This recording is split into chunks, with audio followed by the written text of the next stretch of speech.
So I will be doing a demo of Eva. The easiest way to get to Eva is if you bookmark it, and then you can just have easy access to it. But the other easiest way is I'm actually going to go on the HMIS Eva page on the HUD Exchange. So on this page, at the bottom, you have the Access Eva link that will take you to Eva. And then there's also a link to the GitHub, which I will show you later. But that is where you can put in issues and check the code, all those things. And then you're also able to look at the Eva Quick Start Guide here as well. Provides information what you'll need to use Eva and how Eva handles your data. So when you click onto Eva, it lands you on the homepage. So on this page is like an introduction / overview of Eva.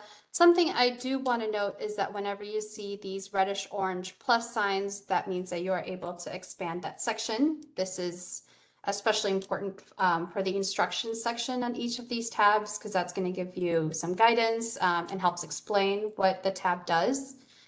And also you're able to collapse and expand at this left-hand menu by clicking the 3 lines at the top.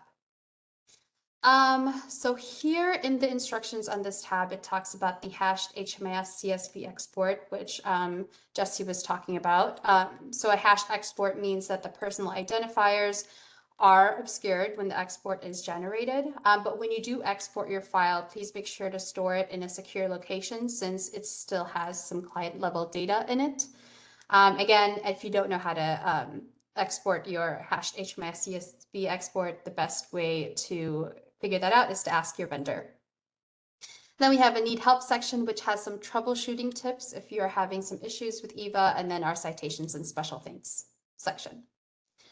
So then what we do next is we upload our HMIS CSV export. You can either do that by clicking on the tab on the left or clicking this click here to get started button. It takes you to the same place. So as you see here, I already have a file uploaded, so we don't have to wait around for it. But on this page, on the Upload HMIS CSV Export tab, you're going to be able to see your HMIS CSV Export File Structure Analysis. So as a reminder, this tab or this analysis is not your data quality check for your PDDEs, your DUDEs, etc. This is simply verifying that the file you have uploaded, it's checking it against the HMIS CSV specifications that HUD has released. So it's checking that your file has the right names, columns, data types, and allowable values. As Jesse spoke about before, for Eva, we have 3 types of issues: high priority errors, general errors, and warnings. And for this file structure analysis, high priority issues that prevent Eva from functioning will cause your file to be rejected in Eva. But no matter if your file is rejected or successfully uploaded, you will still get this file structure analysis, and you will still be able to download the structure analysis detail.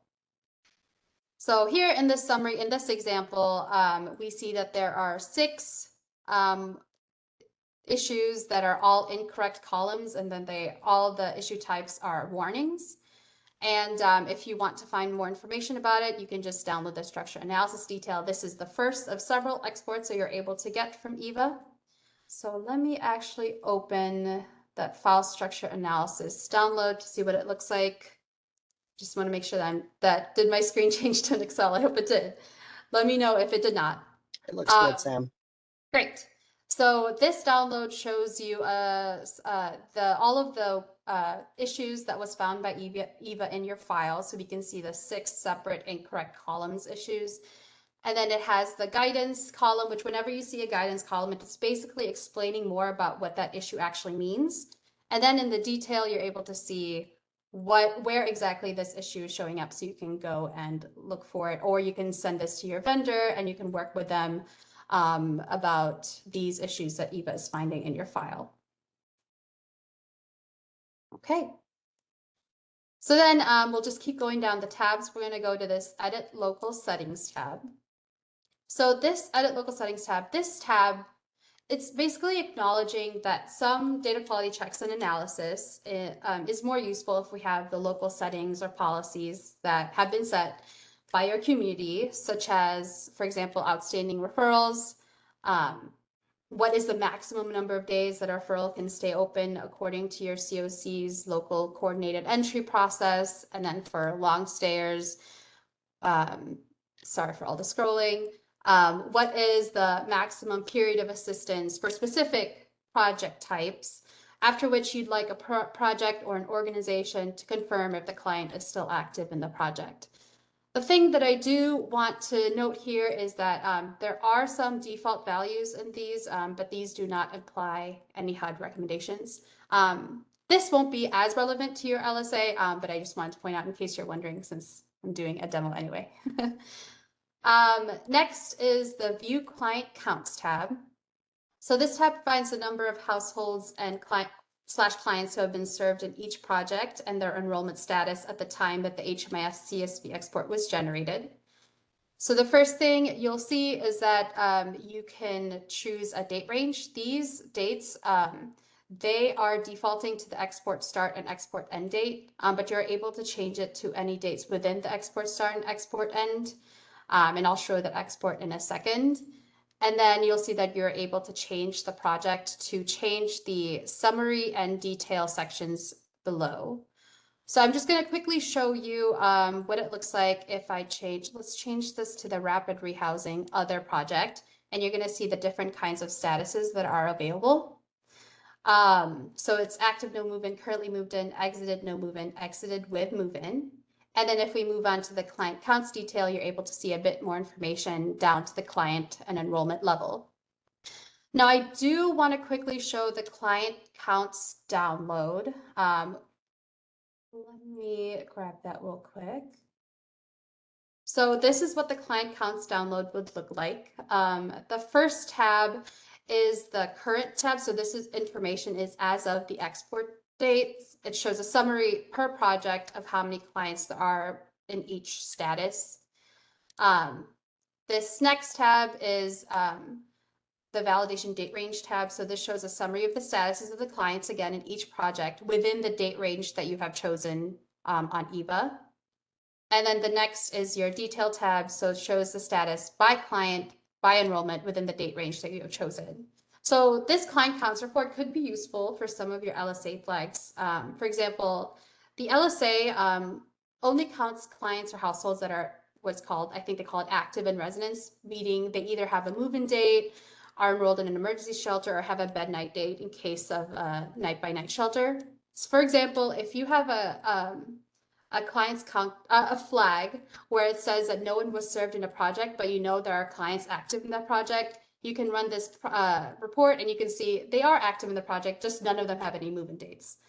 So that could give you, let you know that you have to add move-in dates to all the clients in this project. Okay, I'm going to scroll back up again, and then we're going to go to the really important part of Eva, which is the assess data quality section. So this section, if we click on that, you'll see that there are 3 tabs underneath it. So let's head to the check PDDEs tab first. At the top, you're going to see a summary of all of the issues that Eva saw in your file. So we'll see here that there's one issue that says inventory start precedes operating start. And then we have the download button, which we'll look at later. And then you have your guidance section that explains more in detail about what the issue actually means. And I think Jesse mentioned this before, but the issues and the corresponding guidance in this section that you'll see here is just based on what issues Eva actually found in your file. These are not all of the possible issues that Eva checks for. So let's say that we download this PDDE report. So let me open that as well. So when you download your PDDE report, this is what you'll see. The first tab is the summary, which is the same information that was shown on Eva itself. And then the next tab is your data tab. So it shows in more detail about the issues that Eva found. So I've made these columns filterable. So let's, for example, there's an LSA flag that flags any project where the earliest inventory start date is earlier than the project's operating start date. So let's actually look for this issue right now. So I can see it's right here, inventory start precedes project operating start. And here it shows in the details section what exactly is tripping that issue in Eva. So it says here that the inventory start date was on January 27th, 2011, but the project's operating start date is October 1st, 2016. So that means that you would need to check on this emergency shelter project under organization J to see the issue within those project descriptor data elements. Now we'll go on to the system level tab. So for the system level tab, right at the very top, you'll see the download button. We'll look at that later again. I just want to first talk about these visualizations that Eva shows on the screen. So these three visualizations are split up into the three types of issues that Eva has, which is the high priority, general, and warnings. And each of these visualizations are set up in the same way. On the top right, there are two tabs. The first tab, which is what it defaults on, is the top 10 issues. So showing the top 10 issues within each issue type. So for example, here, for high priority errors, the most common one is this duplicate entries. And then if you go to the next tab, which is top 10 organizations, this is showing you the organizations with the most number of high priority errors in your community. So it says here that organization J has the most number of high priority errors in your community. So this can be helpful because it could flag whether there needs to be like a training specific to organization, or if they need to change the workflow, or even if you need to focus on this organization for your LSA DQ fixes. Again, these visualizations are set up the same. We just have one for general errors and one for warnings. So let's actually take a look at, I'm really sorry for all the scrolling, but I'm gonna take a look again at the download. So this will be your system level data quality report. I can go over quickly what the different tabs are. I know that there's a lot in the bottom, but the first is just your export information. The next is your system summary. So this is just going to let you know how many enrollments have each issue in your file. And then the organization summary shows you how many enrollments have each issue by organization. So I can see here that 62 of the duplicate entry errors or issues is in organization J. Then we have the guidance tab, which just gives you more information about what the issue is actually referring to or talking about. And then we have these next three tabs, which are really important. They are all of the details for each issue by client, by enrollment, that's separated out by issue type. So first we have the high priority errors. So this will help you find like exactly where this duplicate entries file is based on the client ID and entry date. Another one we can take a look at is there's this flag that Eva has, which is missing relationship head of household. And then we can see exactly which of these clients and in which enrollment those are missing. And then we have a tab each for the general errors and the warnings, and those are set up the same. And then we have an overlap details tab, which Jesse was talking about. This is a way to find potential overlaps in your community. On the left-hand side is your first enrollment for each row on the left-hand side. And then on the right-hand side is the potential overlapping enrollment. I'm sorry, I'm going kind of fast. I know it's a lot of information. And then you have your referral details, which this is just talking about that. Are these referrals, have they been open longer than that set amount of time that you put in your edit local settings? So then let's go on to the organization level. This is basically the same kind of as the system level, but at the organization level, so that you're able to focus more on what errors need to be fixed by organization. So at the top, you're able to choose which organization you want to look at. Right now, we're looking at organization A. And then these three visualizations that you're going to see, they are very similar to the ones that we already saw, to the system level ones. They're split into the three categories of issues, except this time, this would be the top 10 issues within that organization. And then the second tab is the top 10 projects. So within that organization, which projects have here had the most number of high priority errors. And then I'm going to scroll under these visualizations, and then we have the data quality summary. It lets us know how many clients have a specific issue by project. And then again, the guidance. So I will quickly show the organization level data quality report. So this one I've already downloaded. It's for organization A. Again, it's set up the same as a system level data quality report, just at the organization level. So it starts with this organization summary,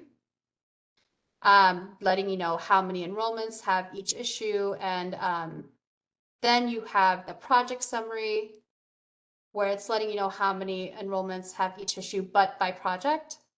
And then again, you have the guidance and then the separated out errors by issue type. So here we have high priority, and then we have errors, the general errors, and then we have the warnings, and then the overlap details and referral details. So this is important, this organization level data quality report, because instead of having to manipulate that system level data quality report like multiple times just to send it out to your agencies to fix those errors, you can just run this, or you can just download the specific report and you can just send it to them like this. I know we don't have a lot of time left, so I'm just going to go back to Eva really quick and show that there is a change log, which is always good to take a look at to see what significant changes have been made to Eva. And then I also want to quickly show, so this is the Eva GitHub page. What I wanted to show was the public resources folder in the code tab. So there's all these tabs up here, and then you have the public resources folder. And this is the folder where I was able to link to the full list of Eva checks that Eva does. So if you're curious about what checks Eva does. And then this, the next tab is the issues tab, which is where you're able to submit an issue if you would like, or you could even submit a feature request if you want to see something in Eva that we are not doing yet. And yeah, I think that was all I had. Yeah, I think that's all I had.